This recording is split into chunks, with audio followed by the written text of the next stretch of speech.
Cliff, just kind of tell us a little bit about the history of how you managed to volunteer and serve in the World War II. Oh, okay. I had an uncle who was in the Navy. The World War II began, I was 14 years old, and I followed this uncle's Navy career. I idolized the fellow. He was on a PT boat, which was a wonderful thing for a young man to be told about. And anyway, I didn't get along with my dad. It was certainly not my dad's fault. It was mine. I was a smart-ass kid. And I ran away from home, essentially. And my uncle, Uncle Bert, signed my papers as my father. It was required in those days, for 17 years old. And my dad was incensed by this, you can imagine. In any event, I went in the Navy. Well, to begin with, my dad stormed to the recruiting office and reprimanded the recruiter for taking advantage of a young man, because I signed up for the regular Navy. The recruiter got a bonus for that, I understand. In any event, my father stormed into the recruiting office and read the riot act to this recruiter. So the result of that encounter, I was switched over to the duration in 6 months. Duration in 6 months, which is common in those days. In any event, went to boot camp in San Diego, came out and went aboard ship, USS Ebert, at Pico Street Landing in Long Beach, and I was a fireman. Navy firemen don't put out fires. That's not the primary job. The name came from the days when the coal-fired boilers were fed coal, and the firemen did the shoveling. But the name stuck, and I was essentially a mechanic. I was very good at that. My dad taught my brother and I all those things. And I was 17 years old, and Ebert went to the Philippines, Mindanao, the Philippines. And they were getting ready to invade Japan at the time. There were many, many, many ships in the bay there, in Mindanao Bay. And anyway, we were assigned to various duties around there. And then the war ended, and my ship was sent back to the United States. And I ended up in a place called Green Cove Springs, Florida, where they decommissioned ships. They chose Green Cove Springs because it was on the St. Johns River, and it was fresh water, and the ships didn't deteriorate as fast as they would in seawater. Anyway, I left the ship. It was in Green Cove Springs, near Jacksonville, as I mentioned. And a buddy and I bought motorcycles. We were going to ride them to California. That turned out to be a disaster because we didn't have helmets or glasses or whatever. And we sold the bikes somewhere in Louisiana, as I recall. So I came back and went to Santa Monica City College for a program for veterans. And if you succeeded for a year, you were put on a regular session at UCLA. And I prospered for a year, got enthused, and graduated from UCLA with an engineering degree in 1950. And then I was told, well, to begin with, at UCLA, I joined their ROTC, which is an officer training program in colleges. And one day, and then I joined a fraternity for a place to eat, and one of my fraternity brothers said, nerds belong to ROTC. You don't want to be a nerd, do you? And I said, of course not. I don't know what that is, but I don't want to be one. In any event, I resigned. So they put me on their records, and then in late in 1950, I got a letter from the Navy. Said, you got to do some time. And I could have gotten a commission in the Army, Navy, Marine Corps if I wanted to sign up for 5 years. I didn't want to do that. That was a program in 1950. Well, we'll talk about that, the Korean part of it, but let's go back to the World War II part for just a moment, if we can. Cliff, you're one of a special few people who got to serve and then were drafted to serve again in Korea. So, but did you now, when you were in Mindanao and the Philippines, those were kind of hot waters. Did you ever see any enemy submarines when you were going to and from that area? We never saw any submarines. However, we were on submarine patrol. The Eber was a small ship. It was on submarine patrol about 5 years from the big action. Yeah. And you could hear, there's a sound you feel and don't hear. It's vibration. Yeah. You could hear that. And there was quite a bit of that. And then there were kamikazes at that time. Yes. You know, the kamikazes came late in the war. Yeah. And we were never a target for a kamikaze. We were too small. Yeah. Ebert's is small. It's a little slightly smaller than a destroyer. And my job on the Ebert was, I was, as I mentioned, a fireman. I was a mechanic in the engine room.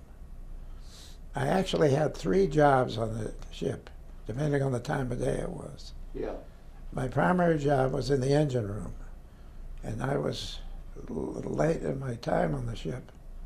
I was in charge of an engine space, which was really an honor, 17 years old. And all kinds of things happened because they began to let people off the ship. You got points, and you gain points, time in service, rank, married, children, and so forth. I didn't have any of those. And so. Yeah, well, that's good. Now, did you didn't see any kamikaze planes because No. you're too small a target. What the Ebert? What's the main job? Was it a tender ship? I'm not too much into It's primarily submarine patrol. Okay. Primarily, and the small ships, some destroyers and lots of destroyer escorts, were actually about 5 miles from the action, and on patrol looking for submarines. We never saw any. With a lot of submarine practice. Yeah. And I have pictures of depth charges and so forth. That's interesting. Now, do you remember where you were sitting or standing when you learned the war was over? I was on duty in an engine room, and I had a buddy in the wheelhouse who had heard this on the radio. Mm-hmm. The military people, this is true of many instances, the military people heard it from civilian newscasts. There was a fellow by the name of Gabriel Heater at that time. Yeah. He began his program on the radio every night. There's good news tonight. There's bad news tonight. He was talking about Europe and the Pacific. Mm-hmm.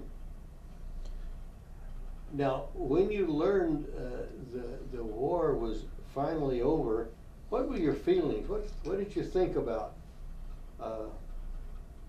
immediately after that?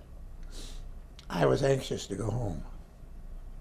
had a girlfriend, and my family, of course. Sure. Anxious to go home, and anxious to get on with my life. Sure. Now, did your father ever come to terms with your enlisting?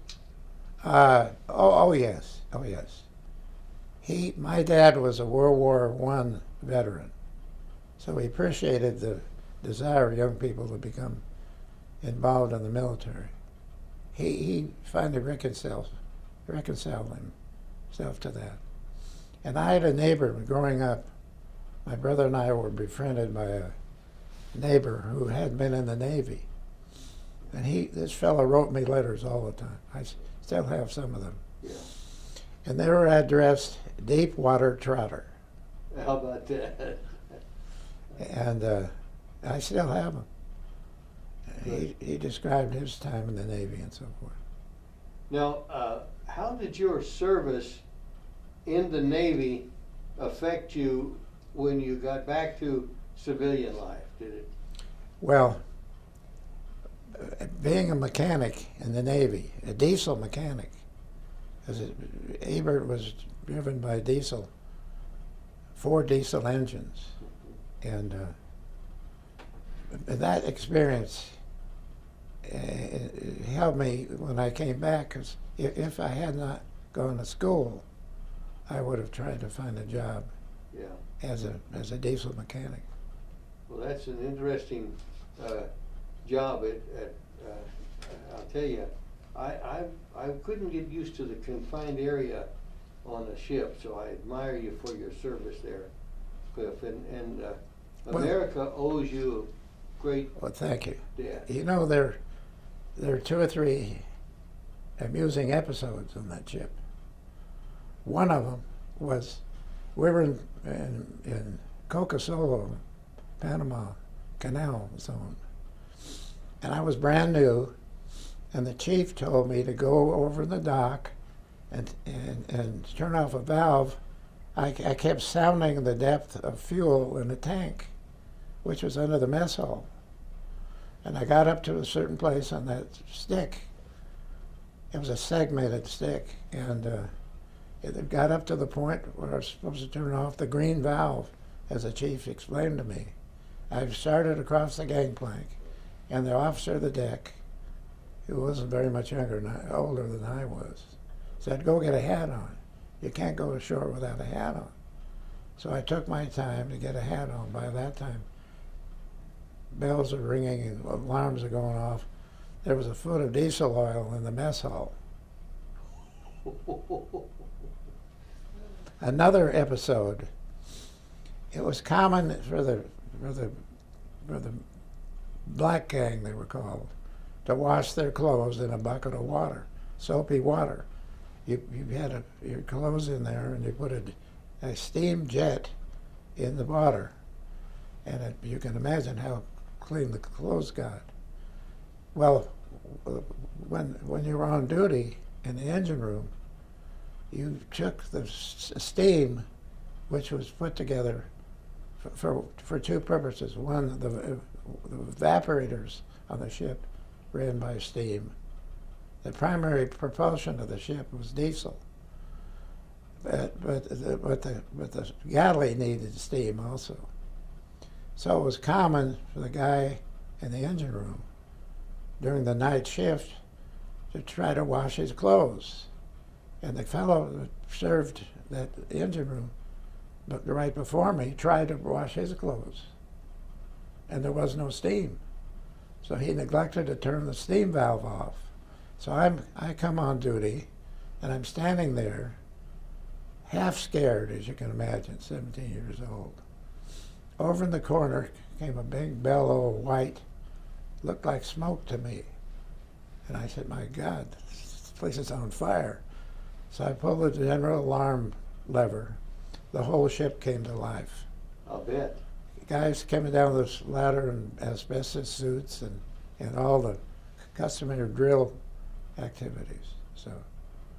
Well, now let's go back to the foot of diesel in the mess hall. That's a lot of diesel, and it had the potential to be a fire hazard. Huge fire hazard. How did you deal with that? Well, they had pumps to move diesel around the ship. So we got some of those pumps and cleaned up. But I don't know if they had any experience cleaning up diesel. It's very difficult. It's slippery and sticky. Yes. So I was everybody's shit list, I'll tell you. I'll bet. Yeah. Yes, I've had some experience with diesel. It could be very difficult to clean up. Yeah. But now, what did you were you involved in the other maintenance on the ship, or just the engine room? One of the other jobs I had, two other jobs. One, I was in charge of maintaining the Liberty boat, which was an LCVP. It's the wooden one with they go ashore and the bow drops. LCVP, and it had Buddha engines, and I trained myself to be an expert on Buddha engines, which they were different than most diesels. Yeah. Most diesels were Jimmies, but allows Chalmers and so forth. Yeah. But I was an expert in Buddha engines, and I also took care of the captain's gig, which was a motorboat. It was tied down on the fantail. We got to port, unloaded the boat for him to go to shore. And we're in Florida. He used to pick up his family in that boat. Yeah. Did you make any other stops at other ports where you had some interesting experiences? We first came back to the United States. We went through the Panama Canal, and then we went to Newport News, which crossed the bay from Virginia, to unload ammunition, which is a specialized activity. And then we went over to Newport News in dry dock. They coated the hull of the ship with a special material, which added the longevity of the ship, you know, when it was mothballs. I followed the activity of that ship for about 5 years after I got off. Sure. It was given to the Greek government. It was commissioned again in Florida, Yeah. and given to the Greek government. And I understand it was used for target practice for the Greek government. Well, now, I had a question that crossed my mind, but you're in the Navy. They're famous for making you chip the new paint off just because you need to put some more paint on there. Stay busy. Yeah, stay busy. Did you get involved in any of that? Not really. Okay. I was involved in the maintenance of the engine room, the electrical gear, and this.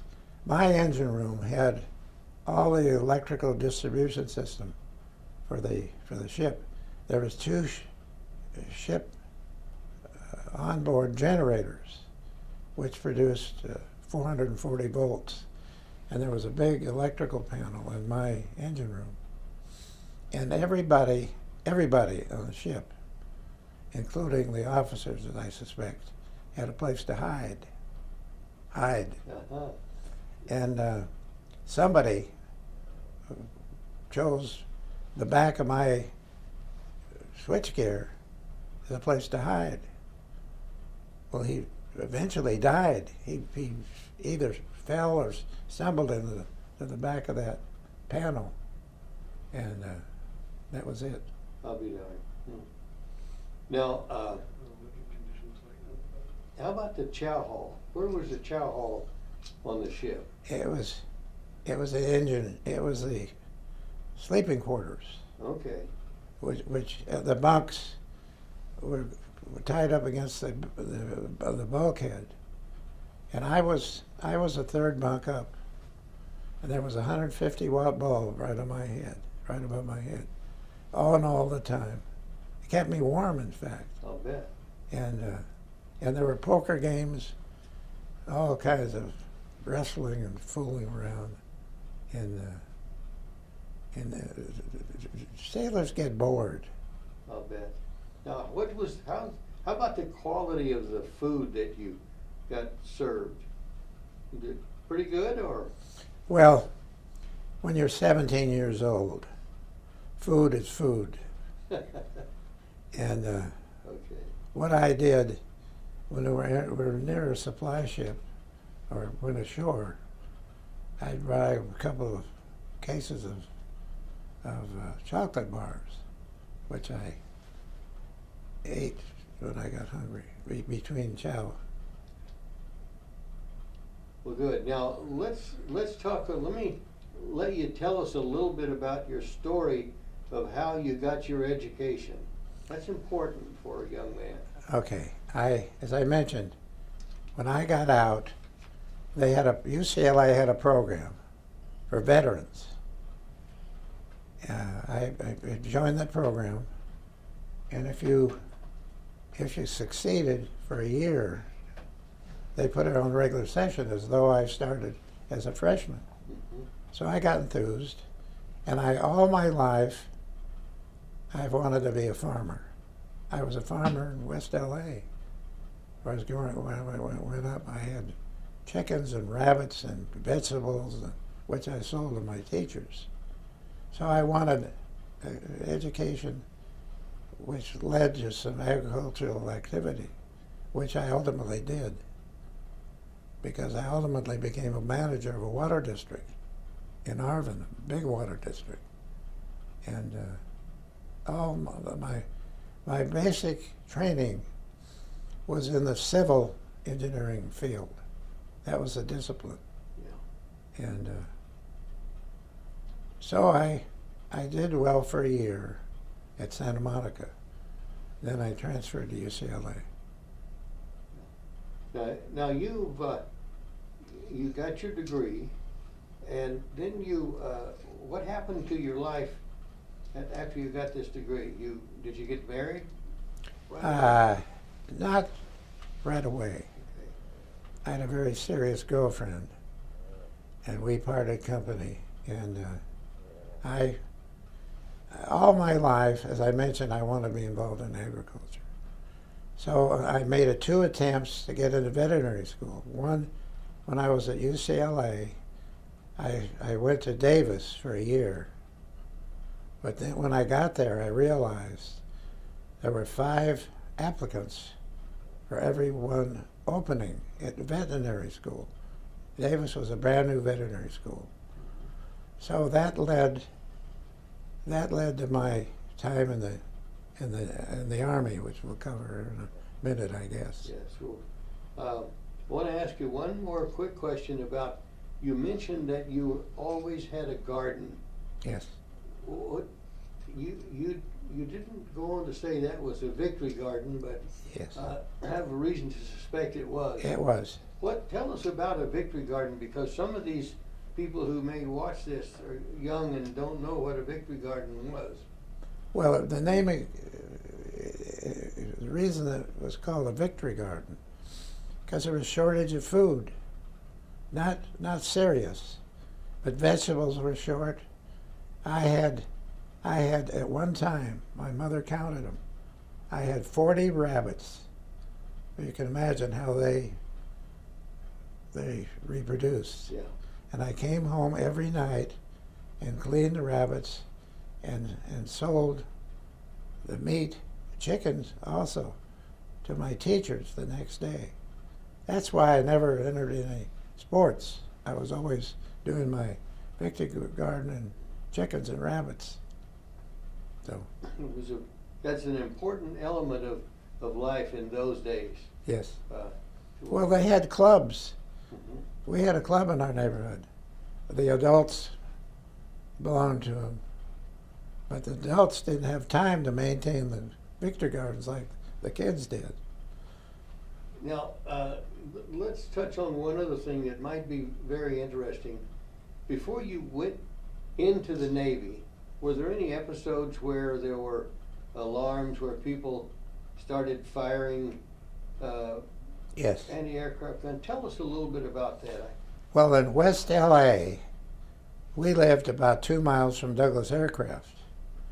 And Douglas Aircraft was covered by a canvas facade, which was painted like a farm. Mm-hmm.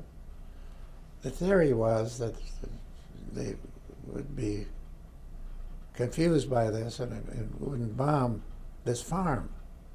Well, all around our neighborhood there were gun emplacements, anti-aircraft gun emplacements. And one night, this is a matter of record, one night one of the crews, one of these gun emplacements, thought they saw something up there. So they fired and everybody fired. It was in 1942. I don't remember the date, but I had a future brother-in-law, my sister's future husband, who was he was an officer in the Corps Artillery there. And I asked him, I said, what are they firing at? And he said they didn't know. One fired, so they all fired. And every night, there were barrage balloons that went up in our neighborhood. A barrage balloon is a helium-filled balloon that's probably 200 feet long, 60 feet in diameter. It's on a cable. There's a winch, and the balloon, there may be 25 of them in our neighborhood.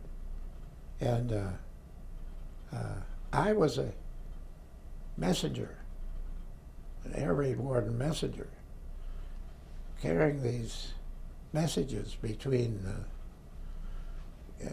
air raid wardens. And a typical message was, it's in my story, have you seen anything yet? Yeah. A bunch of officious guys. And this had to do with civil defense of the Yes. the country. Quick question then. Early in the World War II, the government ordered the let's say the impounding of Japanese Americans. Yes. Did you know any of? Many. My best friend in grammar school and junior high was a fellow by the name of Tom Shimasaki. And he was a real close buddy. All of a sudden, we went to school. The Japanese weren't there. They were sent to Manzanar and Tule Lake. And one of my best friends Dad was a manager of Tule Lake, which is up in the desert. Mm-hmm. And in fact, his family lived with the Japanese. That was a travesty, in our opinion. It was a sad chapter. Yeah. Because most of those Japanese folks were. They were loyal. They were loyal Americans. That's true. But government has been known to make a few mistakes. Yes. Well, is there anything else that we might have missed that you can think of that you want to talk about with regard to the your service and life in during World War II and immediately afterwards? Not really. As I mentioned, I've written this chapter, Cliff in the Military. Mm-hmm. There's a lot of little episodes in there, which most of which I think are amusing. They weren't at the time. Yeah. So. Okay. Well, on behalf of America, I want to thank you for your service during World War II.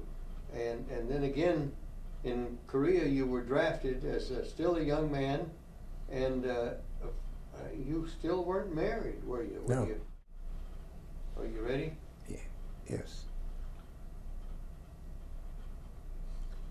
Let me clarify something here.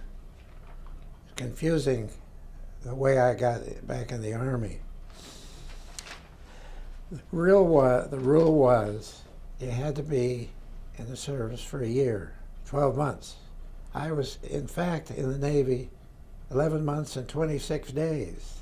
How about that? I missed it by 4 days. Uh-huh. But what happened when you registered for the draft, no matter where you were in the United States, you registered by the initial, your initials. I was CT. Yeah. My family was on vacation in New Mexico. So I went to the post office and registered for the draft. I didn't think there'd ever be a war again. And so when it came time for the draft for the Korean War, the draft board in Albuquerque didn't know me, of course. Yeah. And they knew everybody else, or most of the other people. So when they chose people to satisfy their draft obligation during the Korean War, the people they didn't know they sent first. And I protested because I'd been in the service. And so I was drafted, went to Fort Ord, and then I was chosen to go to platoon leader school. There's a picture around here of that. And because I had been in the service, and I knew the drills and all the GI activity. And one day, I was honored to be chosen for the platoon leader school, and I was made a staff sergeant, which is unheard of for a recruit. Yeah. So one day, a buddy and I were going out on an assignment in platoon leader school, and we jumped off this truck and went in a bar and were drinking beer, feeling sorry for ourselves. This fellow sitting there, all dressed up in the Army.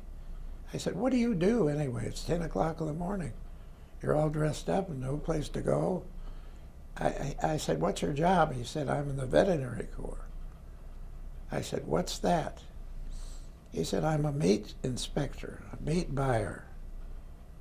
I'm stationed at Presidio in San Francisco." I said, "Who's your bosses? What's your boss's name?" He said, "Colonel Fitzgerald." So I went back to the barracks, got my best clothes on, found Colonel Fitzgerald's office, and he saw me, which is amazing. Amazing. And during the conversation, he said, "Did you ever work for a packing house?" I said, "Yes. At West LA, I worked for Deodorf Jackson Company. It's a salary packing house." I didn't tell him it was a salary packing house. Yeah. Anyway, he said, "I'll see what I can do." Every morning, you witness this in the Army. Every morning there was an assignment list on the bulletin board. I kept looking and looking, never found my name. And finally it showed up and it said, "Report to the Presidio, such and such a day." So I got all my gear together and reported there. And my roommate, it was a converted stable down on the wharf at the Presidio. Fine old building. And right near the Golden Gate, the south end of the Golden Gate. It's just a few blocks from that. Anyway, Vance Longdon was a son of Johnny Longdon, of their then famous jockey. And so he had cars and money and connections and the whole thing. And I prospered by knowing this fellow. And you were single and unattached. I was single. And I had a part-time job in Oakland. I was a sandwich maker, a table wiper, and part of a bouncing team at the Alabama, which is a dime a dance place in Oakland. Oakland's a rough place in those days. And my job, I was a third man in a bouncing team. Two big guys and Cliff. My job was to show up right behind these two guys who got his feet off the ground. And my job was to get my head between his legs, and he was outside in about 3 seconds. And the guy had been drinking beer for 3 or 4 hours. And I was known as a wetback, as you can imagine. Well, now, you know, it's unusual for a new recruit in the Army, and you were new to the Army, Yes, to be made a sergeant. that's correct. So, I happen to know a little bit about that. Some men spend years before they That's become true. a sergeant. I knew that and appreciated that. Yeah. So you had to have some skills that they valued. Now, you seem to have been doing pretty well, but during that era, the government drafted something close to 5.7 million That's true. Americans, and probably 2.6 or 7 million of those were trained in the Army as grunts. And here you are, a new recruit, and you get this special job. What did you say to attract their attention? Well, I was a guide on when we drilled. Mm-hmm. You remember that guy? Yes. Which was critical. At our company, this is Navy and Army, our company got special awards. Clean barracks, best shoe shine, which is carried over till now, best barracks, best drill, the whole package. Mm-hmm. And I was good at that. And I've always talked well. That served me well in later life. And knowing Colonel Fitzgerald was critical to this. He was a fine old guy. He was a veterinarian in civilian life. And then another thing happened in the Army. One of my commanding officers, I was befriended by two commanding officers. One, his name was Captain Campbell. He was from Healdsburg, a veterinarian in Healdsburg. And he asked me to come in his office one day, and he said, my father-in-law just died. And my mother-in-law lives in a fine big house near the Golden Gate and doesn't want to be alone at night. Would you move in with her? And I said, sure. So, she cooked for me. And one of her son-in-laws was a part owner of the 49ers. And we went to Kezar on weekends when they played in town. And this particular fellow owned 3 or 4 French laundries in San Francisco. One of them still exists. I don't think he's involved, I don't think his descendants are involved. Now, during that period of time, you did some fairly interesting things on weekends with your brother. Yes, Tell yes. us a little bit about these. Well, flashback quite a few years and months. My brother was a junior at Oregon State, mechanical engineering discipline. I was a senior at UCLA, and I took all the Navy Air tests with him, physical and mental, passed them all with him, but I had a girlfriend, and she talked me out of going in the Navy Air, which I would have done if it wasn't for her. And this is all hindsight. And anyway, my brother went on to get his wings. In the Navy, even though you're a motor engine pilot, you don't have your own airplane for a while. First you're a navigator, and then you get the right seat, and you eventually get your own airplane, left seat. And I was in the Army at that time, and he was stationed at Alameda, Navy Air. And his job was to ferry surplus PBY patrol planes and give them to the Philippine government. So I rode with him 3 or 4 times. We'd leave Alameda at 2 o'clock in the afternoon and fly overnight, about 18 hours, and land at Johnson Island, and then on to Philippines. And I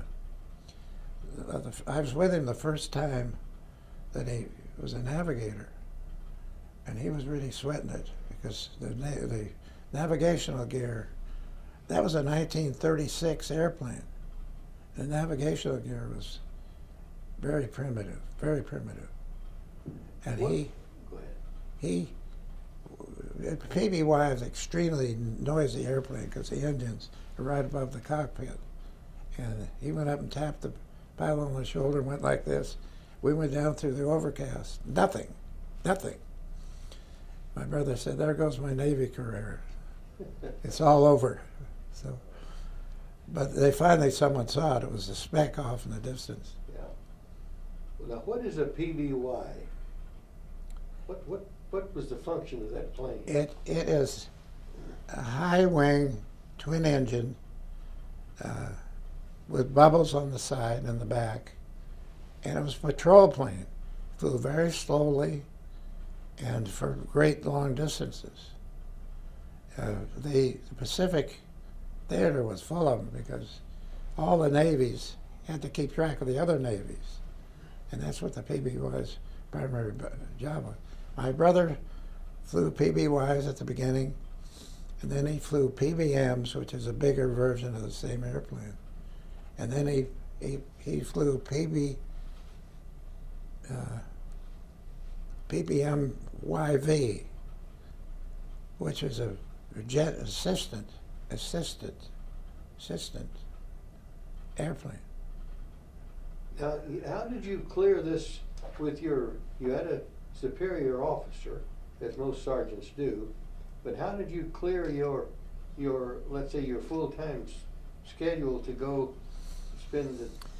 Well, I look upon that often. I was very close to both my commanding officers when I was in San Francisco. One was Campbell, as I mentioned. He's a veterinarian from Healdsburg. He included me in all his family activities. They had a summer place in Healdsburg, right on the river. And so I was included many times. He was replaced by a first lieutenant by the name of Ziegler, who had been a veterinarian in Pasadena. So I was befriended by Ziegler, and we used to babysit for him all the time. His wonderful wife, her name was Marge. My wife and I saw them later in Pasadena. And I fell in with these two fellows. This phenomenon took place years and years later when I was a manager of Arvin Edison Water District here in Arvin. And because of my, whatever the word is, BS, affability, whatever the word is, and enjoyed all these fields. For Ziegler, I used to babysit with his two little boys, diapers and all. Oh, yeah. Yeah. They idolized me because I had a uniform on. Well, there were a few men during the Korean era who made a deliberate choice not to serve, to evade the draft. Yes. Did you ever have any thoughts like that? No. Very frankly, because of my social status, or whatever the word is, girls and cars and money, and I welcomed being, in a crude way, I welcomed being back in the service, because it was a 2-year vacation, and I didn't go to Korea. I almost went to Korea. Now, let me ask you an odd question, Mr. Trotter. Your generation is considered, and by a lot of people, to be the greatest generation of Americans who ever lived. You accomplished great things. I didn't. I didn't. Well, there'd be those who might disagree, but let's say those that did. What made that generation so special? Well, if you lived during that time, jobs were scarce, depression, food lines, and my dad had a good job. He was an engineer for the city of LA, but he lost his job 3 times. He lost his job during the Depression. He lost his job during the Second World War because there's no construction, and he lost his job during the Korean War. This is an educated man with a family, and that made it special. We bought our clothes at a Goodwill store. You know, the Goodwill's active here. It's worthwhile stuff. And my dad belonged to the American Legion, and our Christmas consisted of going to American Legion party for children. Huge tree, a present for everybody. And my dad, because he lost his job often, did extra work. He repaired automobiles for neighbors on weekends. And my brother and I were involved in that. We helped paint cars. In those days, you painted your own car, or tried to. Anyway, that was part of our work. And in my folder, I have a picture of a hobby which I started when I was young, and it lapped over until later I restored Model A cars. I had one Model A for 50 years. I sold it 2 years ago. Got sick and had to get rid of this car. I have a picture of it. Well, now, can you think of anything else that that you haven't talked about that you'd like to talk about your experience with during the Korean War? Only that I appreciated not being shot at. But that was a product of my ingenuity and glibness. I avoided going to Korea, which in some respects, it's an unkind comment to you because you lived the Korea thing. Well, thank you for the comments, Mr. Trotter. But I want to tell you this: I've always held the view that the armed services is a team, and you need people who go out and find the food. You need people who prepare the food and get it to us. We need people who carry ammunition, and all members of that team are responsible for the success that America has been able to achieve on the battlefield. That's true. Of the world. But plus good equipment.